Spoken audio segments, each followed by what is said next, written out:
Please take a moment to subscribe to my YouTube channel. But I remember there was a kid that was walking by outside the gate of where we were standing, and he was like, "You want to buy some cigarettes?" I was like, "All right, man, let me get some of those cigarettes." And I remember he looked like maybe he was like 7 or 8.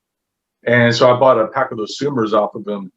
And he goes and he's like, "Can I get a lighter?" So I give him a lighter, man. He starts smoking, It's like this kid's like, 7, 8 years old, and he's just sitting there smoking. And it's like, at this point, nothing's even weird. So I'm just sitting there having a conversation with him, 5-year-old, 6-year-old smoking, man. It's like, hey, go for it. I'm not your dad, Should be like, where I can get some booze? Yeah. Kid pulls a hip flask of bourbon out, like, here, take some of mine. We got up close to the bridge. There was this store that had the front crashed into it, and we went in to clear the building, and there were cartons and cartons of cigarettes in there. It was a convenience store type thing, and so we're like, "Hey, perv, there's a bunch of cigarettes in here. Can we, take some of those? Like, commandeer them?" He's like, "No. If you're gonna take anything, go ahead and, as long as you leave money on the counter, then it's fine." We ended up leaving a stack of $20 bills on that counter. It was like a big old pile of $20 bills, because we just went in there and, like, whoever took cigarettes was like, "All right, just leave a $20 bill," and we just took cartons and cartons of cigarettes. God. And meanwhile, the guy that owned the place, never even saw it. So the looters coming in probably stole all that money too, and cigarettes. Yeah, that's a possibility, but at least we left something, and instead of just stealing it. Yeah, no, it's kind of funny. I mean, you think about it. Think back, like I remember we tried at some point we tried the tea, and we're like, wow, this is good, right? And so then we found a shop, and there was a guy in there, and we walked in there, and he had, like, I remember we bought, a brick of tea. I mean, it looked like we were buying drugs or something. We bought a brick of tea, and then we bought a big old bag of sugar. And I remember giving him money, and he was just like, "Oh, no. I'm like, "No, take it." I was kind of sitting there thinking, like, I'm the one with the gun. Like, we're being nice. It's kind of funny, like that made me feel good. Made me feel good about it. But I remember those cigarettes because I got a couple of those cartons. I remember, wasn't Perv slinging them out of the back of his track?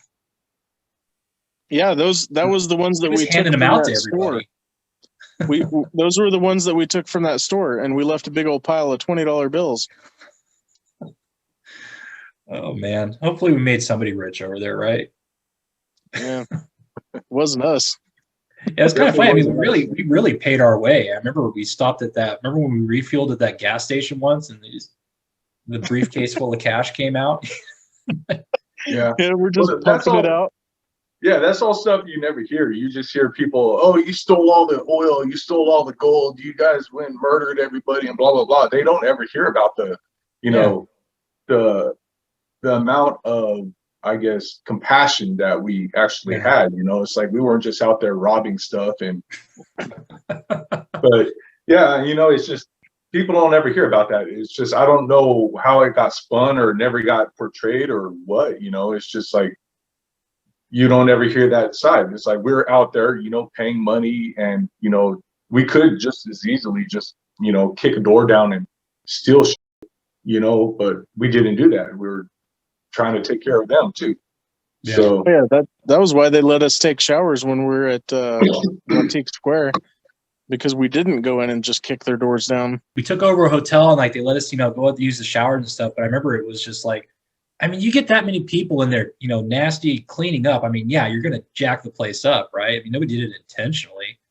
But I remember afterwards, I think they sent a cleaning party in there to go freaking mop the floors. And so I remember there being 2 hotels there, and one of them was like really nice, had a really nice like ballroom or something, and then the other one is the one that I took a shower in, and I don't even remember what anything looked like in that hotel except for the actual room where we went to take a shower, like the hotel room. I don't remember what the lobby looked like. I don't remember any of that. I remember the lobby because I walked in there and I was waiting for something, and I seen there was like 3 or 4 white guys in there. Like, these guys they were white guys with red hair. And I was just like, kind of dressed in the local garb, and I walked over to him like, I was like, wow, guys, what happened? You guys get caught on the wrong side of this war or what? And they were just like, going. I was like, Arabs? Like, what the what just happened? Like, I thought they were like American tourists that got stuck there or something. But nah, they were Mid-Eastern, but they were whiter than me. And I was like, no, that was kind of He's like, what's going on here, man? We got these white people talking Arabic, this Christian community. What's next, man? Yeah, right. Well, I'll tell you what's next. Me and Tango, we went upstairs and took turns in the shower. I took a nap on that bed. Oh my God, it was so comfortable. And I remember went in and took a shower, got my combat jack done, and I was feeling great afterwards. I'll tell you that. Yeah, I don't remember which hotel I went into, but I do remember that. I think the first time I went in there, it was dark. For whatever reason, it was dark. And there's like no power, no nothing. Yeah, there was no lights on. Yeah. Yeah, so I remember walking through, and there were two locals that were sitting there, like kind of like drinking some kind of alcohol, and they're just drinking and refilling each other's cups. And I was like, oh well, that's nice. I think somebody said one of them was the owner, and over kind of like in the little lobby area, there was a corpsman and a Marine, and the Marine was sitting there with the top of his head just split open. And the corpsman was sitting there, just like sitting there, just trying to sew it back closed again. And I was like, what happened to you, man? And he's like, well, I didn't have my Kevlar rope on my head. And I stood up and split the top of my head open on the bucket on the AAV he was riding on. And I was just like, oh, that's bad. And the corpsman's sitting there, he's just like, by candlelight, sitting here stitching it back closed. And he's like, in the real world, I couldn't do this unless I was an actual doctor. He's just like sitting there, just pulling this dude's skull back together. I'm just like, man, that's not something I'd want to hear if somebody was working on my head. Yeah, right. But, yeah, that you are a doctor in this moment. Yeah, it's like you're the closest thing we got. But I remember passing a Marine, and I was going up to a room, to go find somewhere to go take a shower, and I was like, so how's this work, man? Like, so I got to go figure out, like, so I got to check into a room. He's like, no, man, you just walk up there and find an open room. And he's like, make sure you knock first. Yeah. And so that's what I did, man. Just walk up there, found a room. Everything's pitch black. I think I had my moonbeam with me. So I went, hung it in the shower and took the coldest damn shower I think I've ever taken. Felt great. It felt great, dude. After being that long, just like sweating every day in that mop gear. And yeah, it was just like, man, that was like the best thing ever. But that's what I remember about the hotel. I went up there with Donkey and Puffy, and we all took turns. One of us would be on the bed, like behind it, with the 9mm pointed at the door, while the other one was taking a shower. And then the next person was getting undressed and getting ready to take a shower.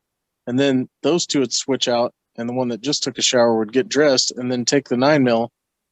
And then the one with the 9mm would, we were all paranoid about it. We're like, all right, we got to watch that door in case somebody comes through. We got to have somebody ready to waste them. Yeah, I remember, I think it was just the two of us, and we were just like, we didn't give a crap. It's like we took turns. One of us passed out on the bed, the other one took a shower. I mean, it was like in the shower for like 45 minutes, man. Yeah. I was like, all right, I'm gonna take a nap on that bed now. You take a shower. I was like, all right, that's cool. I was just by myself, man. So I just walk over there because I tell my crew chief and my crewman, like, hey, I'm going to go run over there and go take a shower and, let them know that I was going to be over there. And I think this was like the second or third day. How long were we there? We were there for, I don't know how long, because you guys ended up moving toward the Palestine.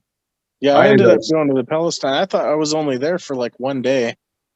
Yeah, I think we were there for like, I remember 2 or 3 days. I mean, I thought that's where we were going to end the war. I'm like, this is great, man. People we can trust all around us. Showers, sweet.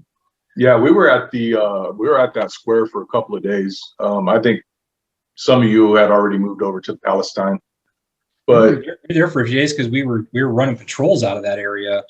Yeah, and a lot of those patrols turned into beer runs. Yeah. Please like this video, subscribe, and hit the notification bell for more stories.